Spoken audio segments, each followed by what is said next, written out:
चलिए दोस्तों, जय हिंद।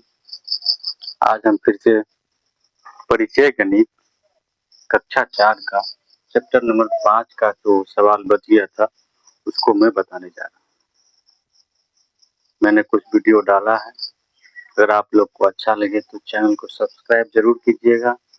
आगे जो भी जिस क्लास का मैथ में दिक्कत है आप हमको उसका सजेशन दे सकते हैं ताकि मैं उसका वीडियो बना करके अपलोड कर सकूँ। थैंक यू, जय हिंद। चलिए चलते हैं इस सवाल को। क्या कह रहा है कि एक व्यापारी का 1,32,540 रुपया स्टेट बैंक में तथा 28,750 रुपया पोस्ट ऑफिस में जमा है। दो बैंक है, एक स्टेट बैंक और एक पोस्ट ऑफिस।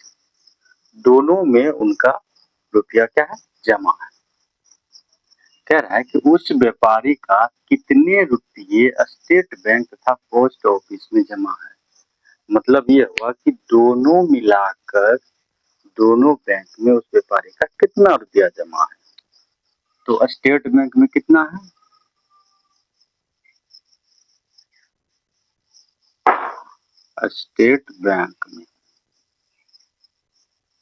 स्टेट बैंक में है 1,32,540 रुपया, ठीक है।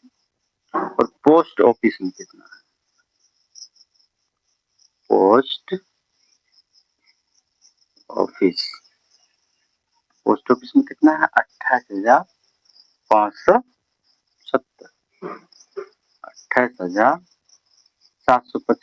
28,750 रुपया जमा है। अब दोनों बैंक मिलाकर कितना हो गया, दोनों क्या करेंगे, जोड़ दें। कुल क्या होगा, कुल निकलेगा। क्या निकलेगा, कुल निकलेगा। जोड़ेंगे 0, 5 4 9, 7 5 12 का 2 हासिल 1, 8 2 10 1 11, 3 2 5 1 6 1, 1,61,290 रुपया उसका दोनों बैंक मिला करके जमा है। नहीं, 1,61,290 रुपया उसका दोनों बैंक मिला करके जमा है। चलिए आप लोग को समझ में आ गया। चलिए देखते हैं अगला सवाल।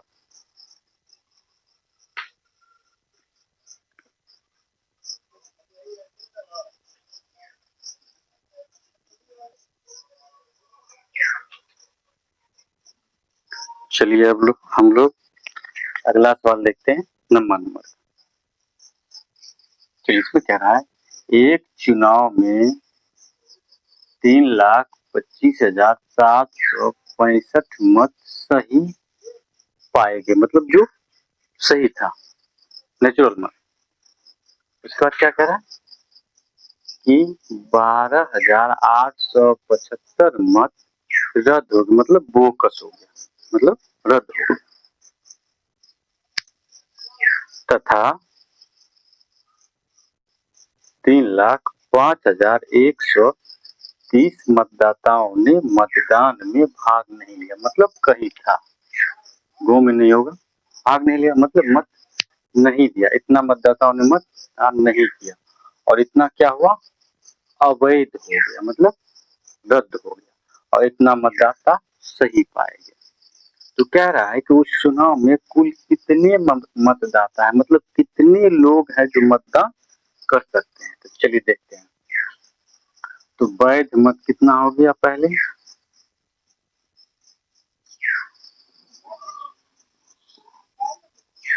वैध मत हो गया आपका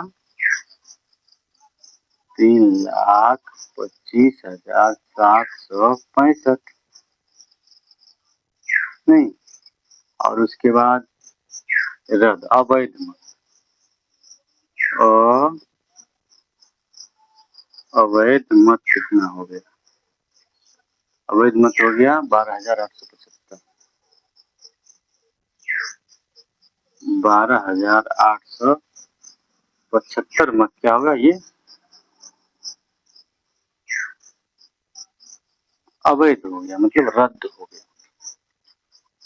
और भाग नहीं लिया, क्या हुआ, भाग नहीं लिया। कितना मतदाता ने भाग नहीं लिया,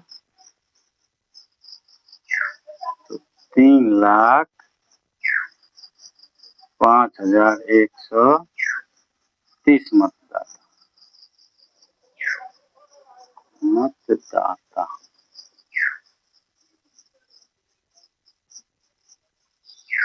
अब एकदम मत लिखो, ठीक है। इतना मत क्या हुआ, वैध मतलब सही पाए गए, इतना मत क्या होगा, रद्द हो गया मतलब बोकस हो गया। और इतना मत क्या था, जो मतदान नहीं गिराया। तो उस चुनाव में कुल कितना मतदान होना चाहिए था,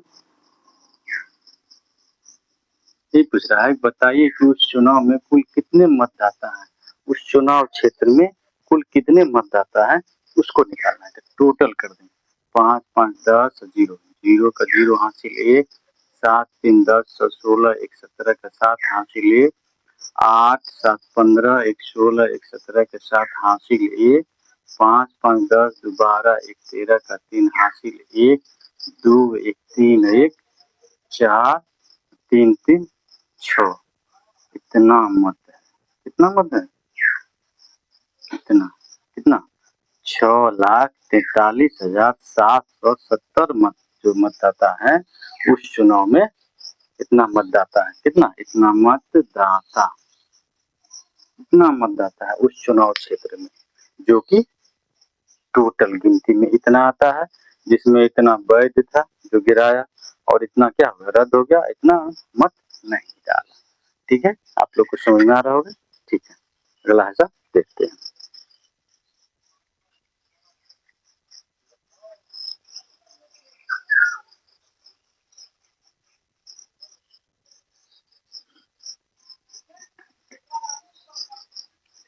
चलिए हम लोग अगला सवाल 10 नंबर का सवाल देखते हैं, क्या कहता है। कह रहा है एक चुनाव में 3 प्रत्याशी थे, मतलब 3 लोगों ने अपना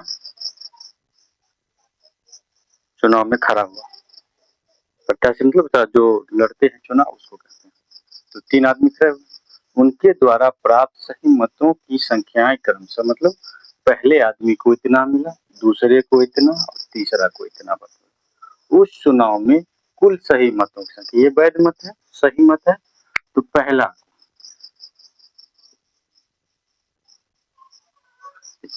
पहला प्रत्याशी, पहला प्रत्याशी कितना मिला, 1,35,430 मत। ठीक है, दूसरा प्रत्याशी को,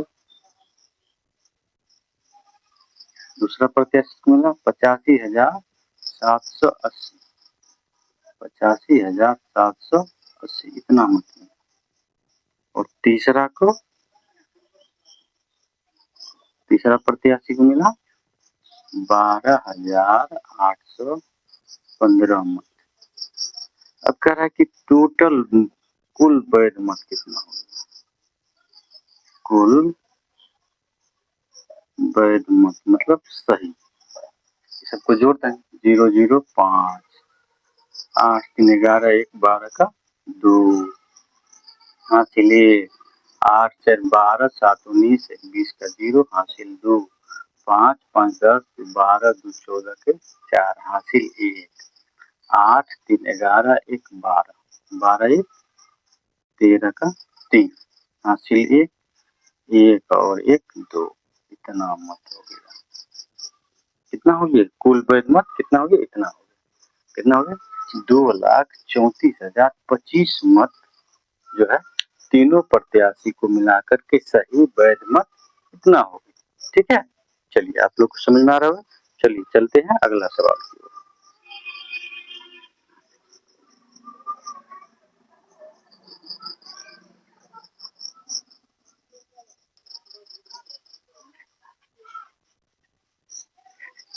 चलिए अगला सवाल हम 11 नंबर का देख रहे हैं। देखिए इसमें क्या कह रहा है कि दो संख्याओं का अंतर कितना है, यदि छोटी संख्या इतना है तो बड़ी संख्या क्या है। ठीक है, दो संख्या माने, तो हम लोग इसको हम क्या करेंगे, मान लेते हैं। माना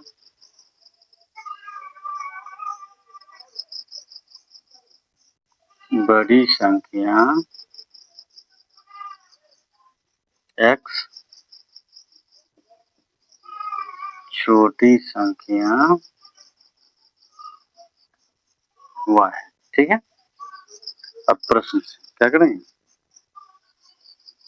प्रश्न दोनों का अंतर कितना है, इतना है, x माइनस वाई बराबर कितना, 6,32,540। और छोटी संख्या दिया हुआ है, छोटी संख्या कितना यहाँ पे देंगे, क्या हो जाएगा, x माइनस 1,22,780, 6, 3, 2, 5, 4, ठीक है, इतना मतलब क्या कह रहे हैं, दो संख्याओं का अंतर इतना है, दोनों संख्याओं का अंतर इतना हो गया। यदि छोटी संख्या इतना है तो छोटी संख्या हम मान लिया कितना है, y है, तो y की जगह ये आ गया, क्योंकि छोटी संख्या है, छोटी संख्या को हम y माने, आ गया। अब हमको बड़ी संख्या निकालना है, तो x बराबर क्या हो जाएगा, 6,32,540। चलो इधर जाएगा तो क्या हो जाएगा, प्लस हो जाएगा, 1,22,780। अब ये दोनों क्या करेंगे, जोड़ देंगे, जीरो जोड़ेंगे तो जीरो हो जाएगा, 4 और 8 12 का 2 हासिल, 1 7 5 12, 1 13 का 3 हासिल, 1 2 2 4 1 5 2 3 5 1 6 7, इतना हो गया। नहीं समझ रहे हैं क्या कह रहा है, समझिए यहाँ पे दो संख्याओं का अंतर इतना है, बड़ी संख्या मान लिए x, छोटी संख्या y, दोनों का अंतर इतना हो गया। अब इसमें से छोटी संख्या दिया हुआ है कितना है, तो इसमें से इसको घटा दो। अब इसको डायरेक्ट कैसे बनाएंगे, क्या कह रहा है, देखिए दो संख्याओं का अंतर इतना है और उसमें से छोटी संख्या इतना है, ठीक है, मतलब हुआ कि जो संख्या होगा उसमें से इतना घटाने पर इतना प्राप्त हुआ होगा। इसको डायरेक्ट जब भी लिखेंगे हम इसको सीधा क्या करेंगे, बड़ी संख्या बराबर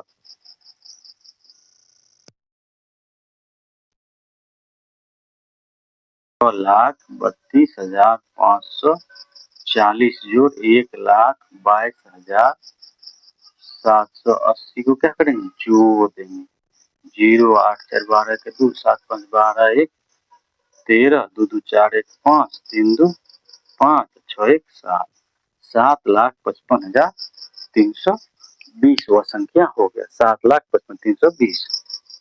ठीक है, समझ आ गया होगा। इसको अच्छा से देख लीजिएगा, एक दो बार वीडियो को पुश करके आगे पीछे करके देखिएगा ताकि आपको बिल्कुल समझ में आ जाएगा। चलिए देखते हैं हम लोग अगला सवाल क्या है।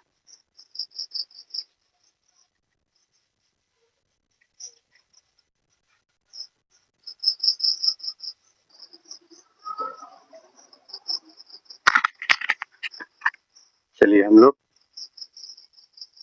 12 नंबर का सवाल देखेंगे, जिसमें जैसे 11 नंबर का था वही सवाल है, बस इसका योगफल अलग से करा निकालेंगे। चलिए मानते हैं, हम लोग बनाना चालू करते हैं, फिर मान लेते हैं। माना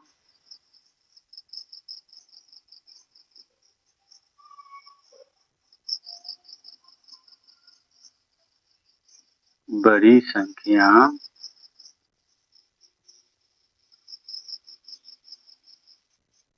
x और छोटी संख्या हो गया छोटी संख्या y। क्या कह रहा है, दो संख्याओं का अंतर, ये दोनों संख्याओं का अंतर कितना है, इतना प्रश्न से क्या माने, प्रश्न से x माइनस वाई बराबर कितना अंतर है, दो संख्याओं का अंतर कितना है, इतना, दोनों का अंतर कितना है, माइनस के घटा दी, दोनों का अंतर इतना हो गया।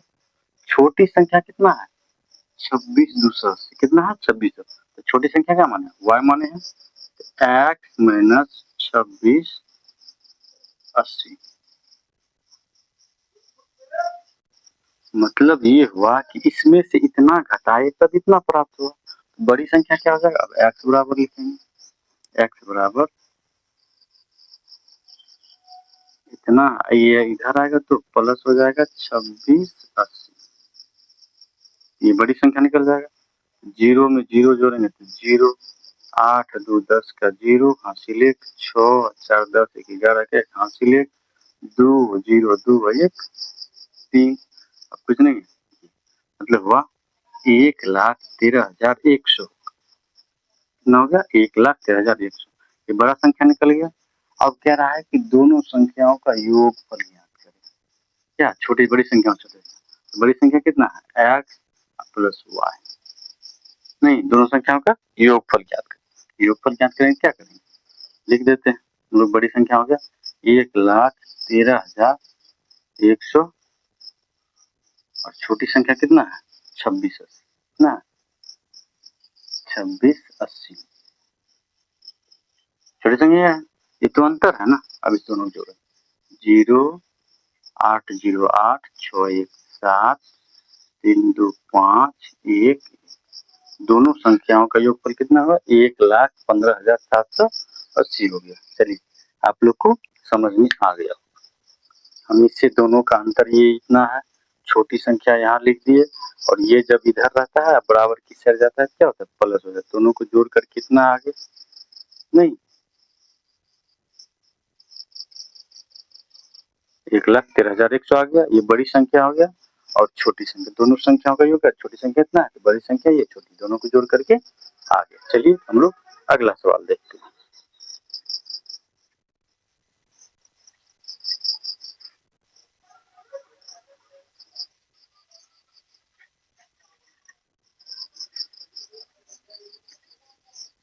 चलिए हम लोग देखते हैं 13 नंबर का सवाल क्या कह रहा है। कह रहा है कि 3 शहरों की जनसंख्या क्रमशः इतना इतना और इतना है। तीनों शहरों की कुल जनसंख्याओं का योग पर क्या करें, योग मतलब जोड़, तीनों शहर में जितने लोग हैं उसका योग कितना है। तो चलिए बनाते हैं हम लोग। पहला शहर, क्या पहला शहर में कितना है इतना है।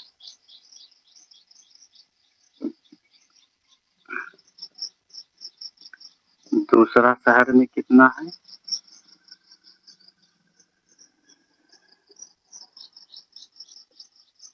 इतना है। तीसरा शहर में कितना हो गया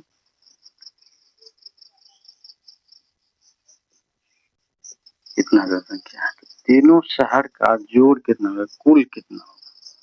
तो कुल जब भी पूछेगा क्या करेंगे हम लोग, जोड़ जोड़ 0 0 0 8 4 12 का 2 हासिल 1 4 3 7 4 11 1 12 का 2 हासिल 1 8 2 10 1 11 का 1 हासिल 1 3 2 5 1 6 1 7 का 7 हो गया हासिल, कुछ नहीं बचा।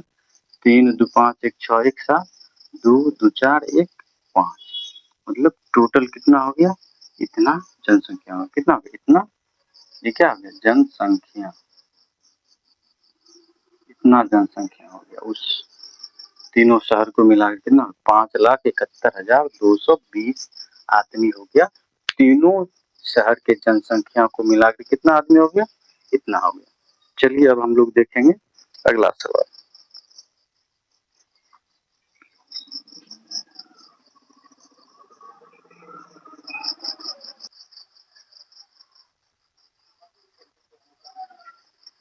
चलिए हम लोग अगला सवाल देखते हैं क्या कह रहा है। ठीक है, कह रहा है कि एक रंगीन टीवी सेट की कीमत एक black and white TV set से इतना रुपया अधिक है। क्या इतना रुपया अधिक है, रंगीन टीवी सेट की कीमत जो है black and white TV set से कितना रुपया इतना रुपया अधिक है।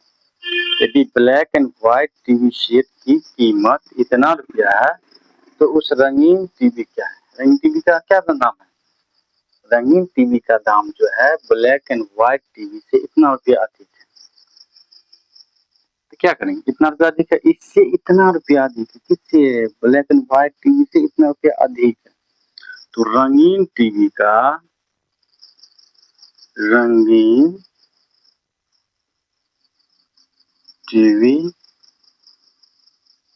की कीमत बराबर क्या हो जाएगा?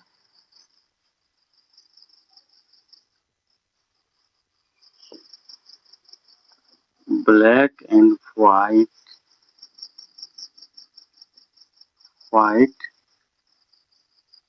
टीवी की कीमत प्लस कितना? इतना रुपया अधिक ना, 13,720 रुपया। क्या इतना रुपया अधिक ना है? ब्लैक एंड इसका जो दाम है ब्लैक एंड व्हाइट टीवी की कीमत से इतना रुपया अधिक।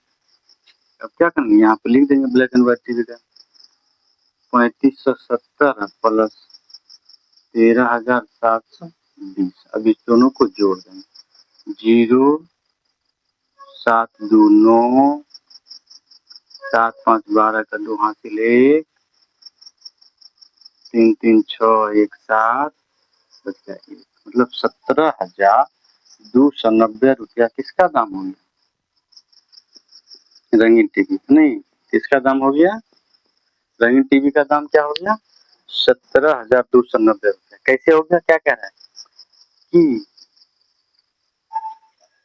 रंगीन टीवी सेट की कीमत black and white TV set से इतना रुपया दी था और ब्लैक एंड व्हाइट टीवी का इतना दाम दे दिया, तो इसमें इसको जोड़ेंगे तो रंगीन टीवी का दाम निकल जाएगा। समझ गए?